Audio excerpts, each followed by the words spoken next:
Hey everybody, welcome back to the Caves Cast podcast. We're back with another episode this week. I'm Jeremy, And I'm Ryan. and today's episode is going to be all about Absolute Superman. Ye- are you collecting all those foils or what? I got all three of them, yeah. That's pretty cool. Fingers crossed for the next set, dude. Yeah, that'd be cool. Yeah, I don't know. I think they look really good together. They Yeah, look nice. But also, I also realize that I'm part of the problem. right. I mean, it's terrible because like I could easily just have bought the foil and then that be it and then had the regular cover underneath. But if it, Oh, it gets I some get it. value, I'm gonna have to sell these Right, guys. right. I did the same thing with Spider-Man. Yeah. So I only picked up one copy of the cover eight or the first printing. So Okay. for those, so it's whatever. But Yeah. um, what did you think about it like overall? This I liked it a lot. I think it suffers from the same problem that the first issue of Absolute Batman did, where it's focusing more on setup and world building than Yeah, character. I I agree. I It's weird because I like a lot about this book. Like I like all the Krypton stuff, and I think Yeah. like Kal-El is interesting. I, I just I don't know. Maybe I just don't care about what he's doing. Like at like the Peacemakers and like you know what I mean. Like maybe I just don't care about that stuff yet, and I just haven't been given enough a reason. But I'm interested in the like his origin and how he came to Earth and how he Right. was how he was growing up on Krypton versus being a baby. I'm interested in all of like his like I almost just wish this book was just Superman in the universe, not just on Earth. Right. Because I don't know. I it's weird seeing like it not like edgy, but he's kind of like a stoic and like a downer kind of personality. And maybe he'll like grow out of that and maybe like as time goes on he'll get like, a little bit more friendly, a little bit happier. I mean, I don't know, just it's the first issue, so Yeah. but I Uh, don't know. Yeah, I agree. It's just like it kind of hit like like how that first issue of Batman hit for you, that's how this one hit for me. I like stuff about it, but other stuff I'm just whatever about it. yeah. Well, I think the main issue for this is I feel like we've gotten the Superman already. That's a big problem. I feel like we got the same exact fight for the middle class Superman when Grant Morrison like redid it for Action Comics for the New 52. Yeah, that's When true. he brought him in and he was basically, wearing the work jeans and Yeah, that's right. It was the shirt and the cape and the jeans, the pants, huh? yeah. Superman That Reborn or was whatever it him was. fighting for the middle class That's what because it was Superman Reborn, right? no, because basically how the reason why George Perez left New 52 Superman is because more or less his Superman was taking place in the present while uh Grant was doing the origin of Superman That's right. action. That's right. And then yeah, because it caused some confliction because they weren't ever really on the same page with like continuity and stuff, huh? Right. Because then he was like, That's well, right. he's doing like the origin. How do I know what he did already? Right, because like right, exactly. Because if Grant's over here just cooking up this like spicy origin and it's got like potentially years of content in between, like he has to now dance around that to tell stories in present day, and even like probably yeah, I could easily understand it. And Grant's like really quick too, so it's Yeah. like if you're not keeping up, you're falling behind. Right. But I mean, we pretty much already got this. He was already fighting for the middle class, and I get it Yeah. to wanting to do that too, but it's just like because pretty I, much I when he was like that it's like created, multiple. I like that it's around Earth and not just necessarily. I mean, like he's in Brazil right now, and it's not yeah, just like Kansas. right, I'm at an oil field in the middle of Midwest America. Like he's actually in the world and not just right, truth, justice, the American way, Superman. Like he's like which I like that too. I like that he's like a worldly character in this and not just I'm only in Metropolis or whatever. right. But I mean, that's when he was created. That's what they like said initially was like Superman fights for the middle class and the little man, and he Yeah. fights for. So I get wanting to do that. It's just I feel like Grant Morrison did this and did it better, in my opinion, Yeah. already. I mean, I I don't think it's bad. No, me neither. You know, like it is like talk. I feel like I remember this issue without even having because I haven't even opened it yet. But Right. like a lot of it, it was simple enough to follow along with. I do like that his dad, like his family, is not like these high intellect scientists, and everybody thinks Jarrell is crazy because of these like theories about the planet falling apart. I I I mean he still does believe those things and he knows something is coming, but it's nice to see them be like again like you said like regular people but on Right. Krypton.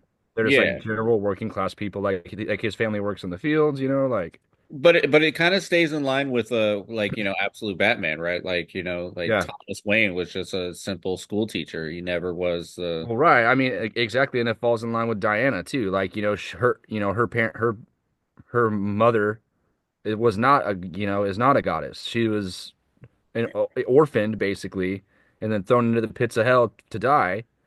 And the one person who should have never given her any mercy decided to.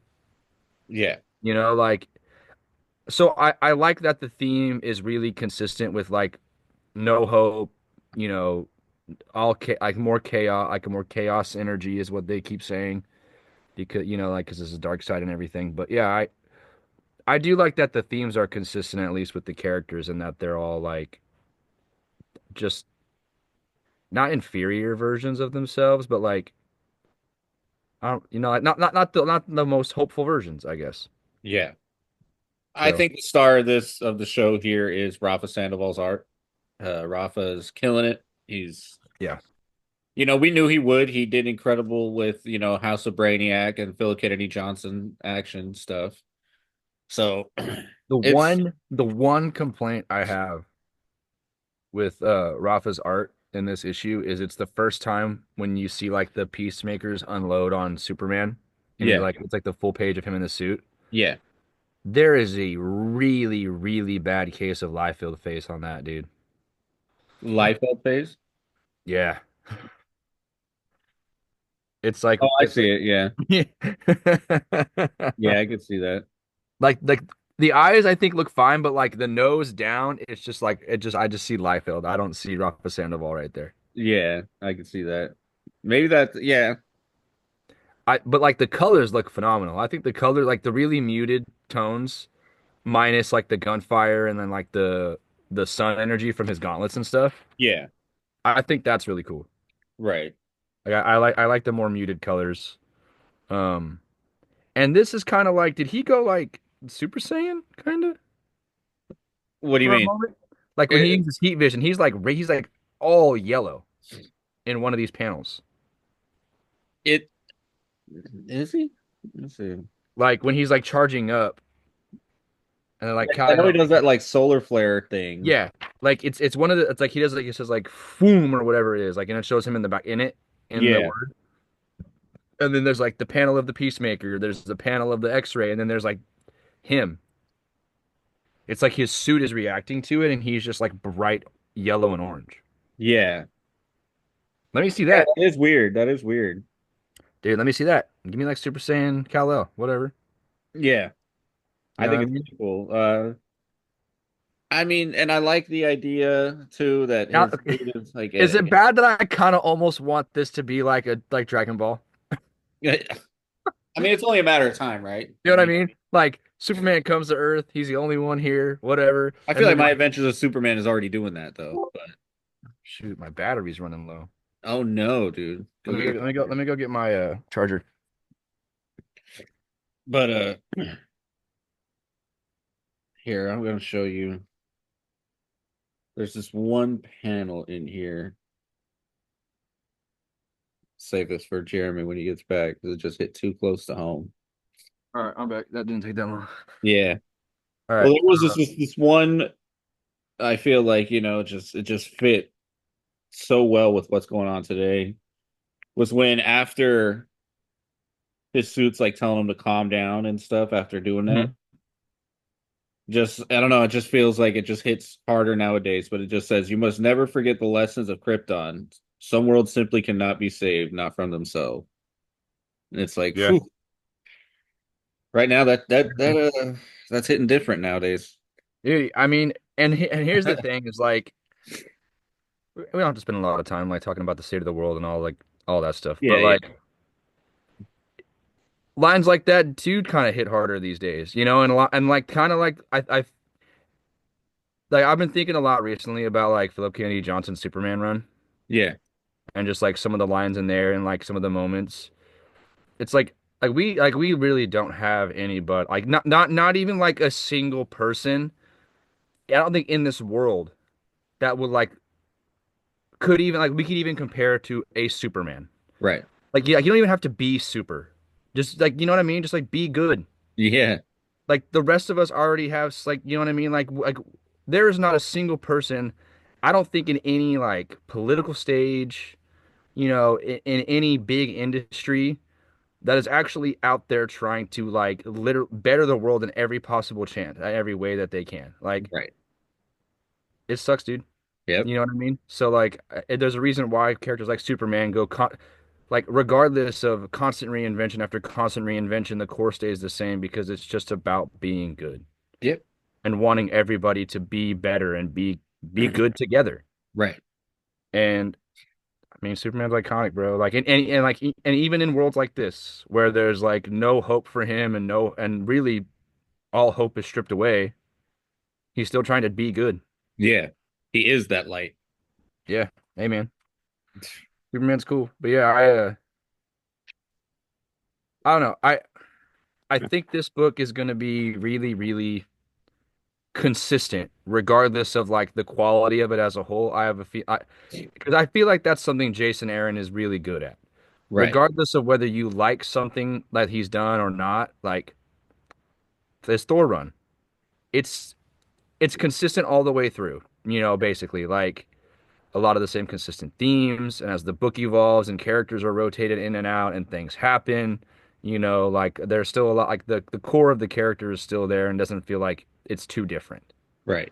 And then you have situations like Avengers, where like a lot of those characters feel wildly different because it may have just been he was taking big swings and then not a lot of them landed like he thought they would have, and because he pretty much was just doing like Avengers versus evil, team versus evil team, multiverse, evil Avengers, evil villains. Like it's just like it was just the same thing over and over and over again with a different dressing on it. Right. So that was consistent, like everything he was doing in that run was consistent within that series.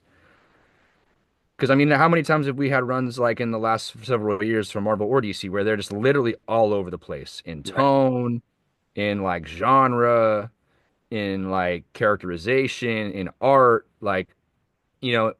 So one thing I'll give Aaron credit for is everything he writes is consistent. Like it's either Yeah. consistently good, consistently bad. There are Yeah. consistent themes going on in it, and there might even be some parts that you just don't like all the way through, but he that's a core part of the story to him. Right. Right. Like so it's just a matter of time. Like it's a pretty strong start. I want to see. I just also don't really care about the villain introduction this early on, dude. I just don't give a shit. Yeah, my favorite part about that was just like the candor. Like, Yeah, like I will say, like the reveal, because so like basically after his whole fight with the Peacemakers and everything, he gets kidnapped by he gets captured by Lois, right? right. And she gives him that Superman moniker, but as like a like ironic, Yeah. Um, and then it jumps to the Nevada desert, like what I assume is like, oh, Lazarus Corp. That's who that is. Yeah. I almost said Area 51, but um, and then Absolute Brainiac. Yeah. Yeah, it looks like. But yeah, the bottles, how they're like screaming, Yeah. One of them's just like, please just kill "Kill us, please, kill us!" And I'm it. like, God, Yeah. dude, like, ew. Like, Like, dude, that's brutal. like, had you basically just shown like those dialogue bubbles and the purple light, and not even shown any bit of Brainiac, but maybe just like the collection of the cities against the wall, I would have been fine with that. Yeah. You know what I mean? Like and I felt this way about the Joker reveal on Absolute Batman. Like just it Right. doesn't like, you don't need let it be a slow burn. Like because now I already know who's behind this. Right. You know what I mean? I already like there's no like mid arc reveal like 3 or 4 issues in where I'm like, oh shit, it was Brainiac the whole time. Like it's just like, oh, it's Brainiac. Right. Even the Absolute Batman. Like, oh, sorry, Alfred, we lost the guy that you've been tailing for like 5 years. Who was it? It was the Joker. And I'm like, dude, just Yeah. or like save that for the second arc. Like, you know what I mean? Like it's not. I don't hate it. I just wish it wasn't just like all out at the like just blowing your wad on the first issue. Right. I do find it funny though that like Brainiac is like basically at Area 51 in the Nevada desert. Yeah, yeah. Like, but I mainly really like the Krypton stuff. Um, One thing that I do find very curious though is the one page where they show the Kent farm. oh yeah, and it's like already taken over by the Lazarus Corporation. Why? Why indeed? If he didn't land there, or maybe he did land there still. He could have still landed there, yeah.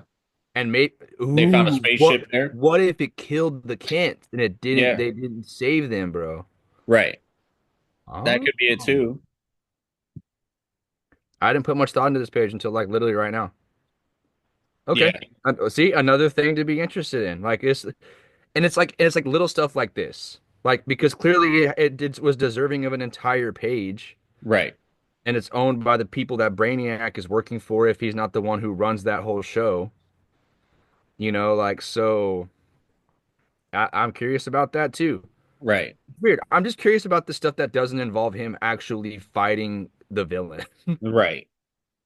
Well, Maybe it's that, cool, like the world building where it's like, hey, you have to pay for rain for your farm. If you're middle yeah, class, you have yeah, to for pay for Krypton, yeah. rain, and you know what I mean? Like that's really cool. And the fact that like I like the idea that Superman already has been living on a farm. He's already a farm boy. He's already grown up. So we don't Yeah. need to repeat that with Mom Pa Kent. I also like how Jor-El looks literally just like Clark, Yeah. like main universe Clark.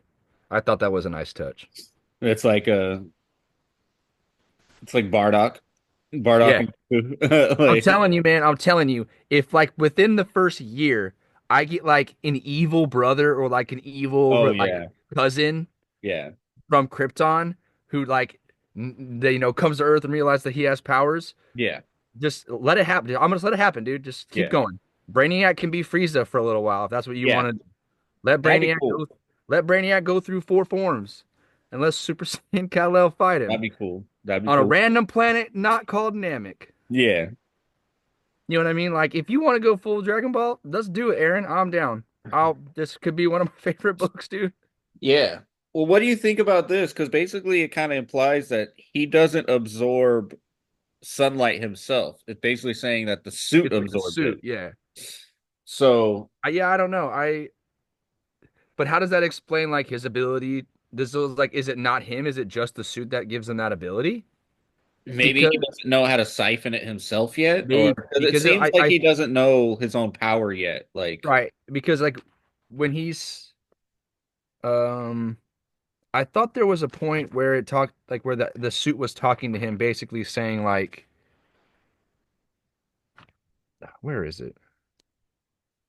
Yeah, it says you can't control your own power basically. That's it, right? right, So maybe yeah, maybe the suit is just a way for him to it's like a filter so that way he's not just in constant, like out of control. right. Maybe he absorbs too much of it if he doesn't have the suit. Could be, Could be. Yeah, that you could know. be. It's like a limiter for him. Dude, Yeah, I'm telling you, man. It's like it's like Rock Lee's weights. but it's also kind of like it reminds me of Superboy Prime, because Superboy Prime had that thing on his chest that Yeah. like held extra energy more or less. Yeah. And then the end with them hugging on the farm and then like the radiation creeping out. Uh Well, yeah, it shows this like kryptonite to be like this goo, like this napalm, like skin. Yeah. Well, because that's melting what it was too. in that's what it was in the mine when they were mining for the stones on Right, Krypton. And then Jor-El's like, there's something wrong. Like everybody needs to get out. And they're all like, no, man, like no, like whatever, just like let us keep going. And then like because he kept basically telling them like it's rotting from the inside out. right. The planet is like was falling apart from the inside out. And they're like, no, man, you're crazy. And then all of a sudden it literally cracks loose in the mine, and he's the only one that escapes, which he tried to warn people about, but now it's literally too late because and I think he realizes that too, like as he's walking home, or Right. like as he approaches the farm and he sees his wife and he sees Kal-El at the end. And we see Crypto. Yeah, yeah. Yeah. Yeah. So sad because we know that's gonna like we're gonna see the fall of Krypton here probably pretty quick. Yeah. Yeah. I do. Do you think this is drawn out, or do you think this is like the first I think it's drawn part? out. I think we're going to see an older Cal become into, How? Okay, I guess my next question is like, when would you guesstimate that he came to Earth? I want to say like at least early teens. Okay, which would make sense because it seems to imply that he's been around for a little while Yeah. because of the like they've noticed that he's been like they're like a couple mine like multiple mines Like have I been said, I hit. feel like they're doing the Kara thing with him. Yeah. Um. How long do you think the Krypton origin does it like last? Do you think it's just this arc, like the last Yeah, test I of think it's Krypton going to be interwoven. Like, throughout like the first 5 or 6 issues or whatever? yeah, same with Absolute Batman. That's what Absolute Batman's doing too. I mean, yeah, and it's funny because like Wonder Woman is so different than these two, I feel Yeah. like the and we I mean we talked a little bit about it, but like Batman and Superman feel like darker remixes of the originals, whereas like Absolute Wonder Woman feels like it just completely stands on its own, like separately. You could almost just not call this character Diana, and it could still in the book would still be the same. Right. Like and I think that's works to its benefit because Wonder Woman has been the same for so long. It's very Because straightforward, and I think it's better for it. It's very yeah, straightforward. because like and here's and maybe this is like maybe not controversial, but like maybe this isn't like a popular take, but I feel like part of the problem with what a lot of what Wonder Woman's like history and well modern history, I guess, like more modern runs of hers, is it just seems like it's stale, not because you have bad writers or I mean, and maybe some of them are not that great.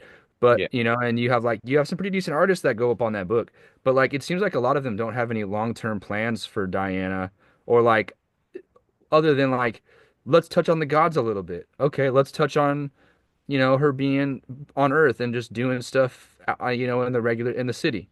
Let's do a little bit of stuff with Cheetah. Let's do a little bit of stuff with this. Like it just feels like it's just constant like this it's just the same all the time. Yeah. But it's like, it's politically driven or it's mythologically driven, which is great and it should be, but it's not ever like well thought out. You know what I Right. mean? Like you get a lot of surface level like Rebirth. I mean, half of that book is her just fighting the gods and like not really you know what I mean? Like it's okay, but Right. it's not super memorable. Like George Perez's is memorable for every reason that book like every reason that book exists is why it's good because Right. it was a well thought out story back then. Yeah. I mean Tom King's is really good. I like that for the most part. There's been a few duds sprinkled throughout that run, but like for Yeah. the most part it's been consistent and it has a plan. Like it hasn't really diverged from that plan. Even when the event tie-ins have like interrupted it, you still get a lot of like there's still a lot of momentum from the actual story in the book in those tie-ins. Right.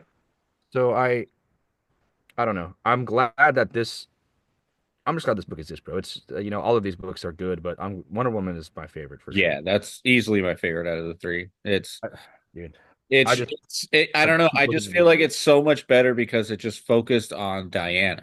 It Yeah, just, it was all about her. yeah. Because like and it was and I didn't really put much thought into it. Maybe that's why I like it so much, is it's just her origin, and then you get bam, her versus a villain. Well, it's not even really a villain, right? Like Yeah, it's well, there's like the monsters or whatever they are, yeah. like But the I like mean, the villain of the week, I guess you could say. Kelly Thompson didn't do the whole like, oh, here's one panel where hey, it's there's Mhm. Cheetah, and like like she resisted from doing that. Like it's just like no, she's about to just take on this badass Right. like hell Right. monster. And we didn't see the soldier that she walked up to say like Trevor or anything. You know what I mean? Like Right. it was just a no-name random ass person. And it's like even like I don't even is Gateway City an existing city in DC Yeah. or it is? Yeah. What's who operates out there? I can't remember. It's pretty much I forgot what it was a gateway to, but it's pretty much just like a gateway to like a I forgot what it's to. It's but it is a gateway to like another dimension or something like that in that Oh, city. gotcha.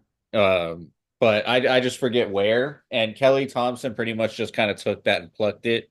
What Yeah, and see, she said was I watched an interview of hers. She said that in her head canon, her Wonder Woman is based off Wonder Woman Historia. oh, Basically, she's like that in her head canon, like that's what happened to the Amazonians. I It- mean, and that's not a bad place for inspiration because I've never finished that. It's like three issues or whatever. I've never finished yeah, it. it's a Black Label, like Yeah, gorgeous art. but it is apparently phenomenal. Yeah, Like it is apparently really and Phil Jimenez on art in that book is absolutely crazy. Like I've yeah, seen like the first issue is banging. I've seen panels and I've like flipped through the second issue. I haven't finished it, and I also don't have the third. So, but yeah. Well, yeah, she it was said like it's not a one to one, but yeah she said more or less like in her head canon, like what happens to the Amazonians is basically what happens to them. in that book, right? Absolute, yeah, Yeah. But yeah, man, I think these all are really promising. Absolute Superman is, I would say probably in order it goes Wonder Woman, Batman, Superman for me right now at least. yeah, yeah. Um, I have yet to read Absolute Batman #2. Oh, it's great. So, It's great, yeah, dude. are you talking about the Batman AF? That's one of them. That's Because one of them. yeah, I saw that page got shown off like a month ago, Uh-huh. and not without the dialogue in it. But I was like, all right, that's very Snyder thing Yeah. to do. But There's yeah, another one. I'm sure that there are more. Yeah, there's another one in there. I'm There's sure. another one. Yeah. But yeah, no, it was Superman was good. I liked it. Yeah. Th- I'll find reasons to like it. I mean, it wasn't hard. There was a lot to enjoy. The art was really Yeah, solid. I feel like it was this one was the most safe Oh yeah, no, for of sure. all three, out of all And three. I This is the think most that's safe. and I feel like sometimes really the only way to do Superman without pissing people off is to be safe. Right. Because like how many evil Supermen have we been going through for the last several years that aren't Or even edgy, DC? at least Yeah, edgy. yeah, exactly. Like so it's nice to see like a Superman that like while the world is worse off than the one he's originally from, he hasn't changed too much. What all right, here's what I'm gonna ask you. What title do you think we're gonna see Booster Gold show up in? Because we know he's trapped in the absolute universe. Flash, You think so? You think he's gonna be a Flash? maybe. I think maybe if Wally's speed powers are the Speed Force and it's a way for him to time travel, then I think we will see Booster in that. That'd be cool. Just However, remember, he's stuck here and nobody remembers him coming over here. however, I do think we will probably see him. I would argue that we might see him in maybe Superman Right, first. because with the Legion. Like, Yeah. I also think that maybe because he might try to find the Superman of this world and reach out to him first. that makes sense. You know what I mean? Like because I don't know. Unless there's like an issue dedicated to him, like a one shot, like Yeah. Absolute Booster Gold or something. You know what I mean? It's literally just a one shot and explains like what he's been doing and how who he meets up with. That's the only way that I mean it would have to be I think maybe one of those two, Superman or Flash. Yeah, that makes sense. Yeah, I'm I excited don't know. for all of them. I'd say they're 3 out of 3 so far. Yeah, no, they're 3 for 3 for sure. They've been swinging big and it worked. I think it's really strong. I like going through like some old DC stuff made me realize how similar this initiative is feeling to that. Yeah. You have a lot of Elseworld stuff. You've got Vertigo going on. You've got like literally a new title coming out every single week from DC, it feels like. Well, to me, this is like basically, this is New 52 and like Rebirth put together, where it's like, Yeah, hey, you still have your stuff over yeah, here. no, and I don't want to speak too soon because there is still time for them to like fumble it a little bit. But I do, yeah, I agree. I feel like this took the best parts of Rebirth and the best parts of New 52, and they looked at them both and they said like, based off our two relaunches or new initiatives, because Dawn of DC, Infinite Frontier were just kind of like mini pushes. You know what I mean? Right.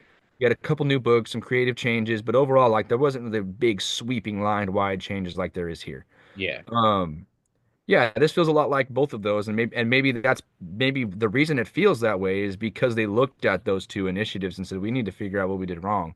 Yeah.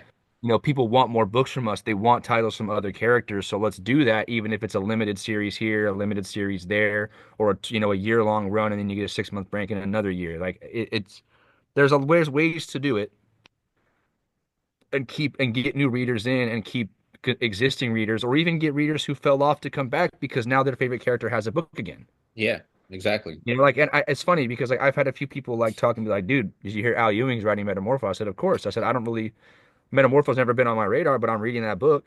Yeah. Oh You know yeah. what I mean? Like, it's bound to be at least pretty good. Yeah. So like, and that's the other thing too is you have a really strong lineup of creators that one are so knowledgeable about a lot of these characters, are excited to write about them, are excited to draw them, and now are given some more creative freedom to kind of do what they want and not just be so tied down with what this event might be doing or what that event might be doing. Because like Right. as of right now, it seems like the DC universe is in a pretty like it's like open territory. Like I don't feel like the only event that I feel like could happen soon would be the Green Lantern stuff, but that seems like it's being handled just in Green Lantern. Right. So if that's the case, then I guess now it's just fair game to let creatives do what they want and tell tell their self-contained stories and literally let them go all in on it. Yeah. And then when it comes time to set up your big event, preferably in a few years, Yeah. like DC. I'm evented out with DC. I'm evented out like now. and I hope that they feel that fatigue too, because I would love to just have a 2 to 3 years of just really, really solid storytelling with a few small crossovers tied in with like with books that make sense with each other. Like you could do a 4-part crossover with Green Lantern and Flash because it makes sense. You Right. could do a small like 10 issue crossover with the Bat Family books. Like you could do that stuff and it still works and it not be like so event driven. Just don't give me like 30 tie-ins for every one Right. of them. Right. Let them stay in the books. And maybe you want to throw in a one spot special, cool, cool. I'll buy it probably. You know what I mean? But like save your big event for when you decide to bring these two universes back together because that really seems like Absolute crisis will happen. It will be absolutely yes, a crisis. yes, exactly. And I'm hoping that we are waiting for that to be the next event because I don't want to see another event in June. I don't want to see another event in December. Like I just want to read comics and pay a regular price for for like a comic that I can enjoy monthly and not have to stress about reading an event. Right. Or like having the books that I like or stories I like being derailed because of an event. 100%. It's driving me nuts, Yeah, man. me too. I I mean, just especially when DC basically makes every title go on pause for an event for like 3 months. Good Lord. hmm Yeah, it's infuriating. Right. And then like yeah, I don't know. I'll stop complaining because I can complain all day about the things Yeah. I We only got a like. minute left anyway. But all right, that's it, guys. We will catch you next week. So peace out. Later on, guys.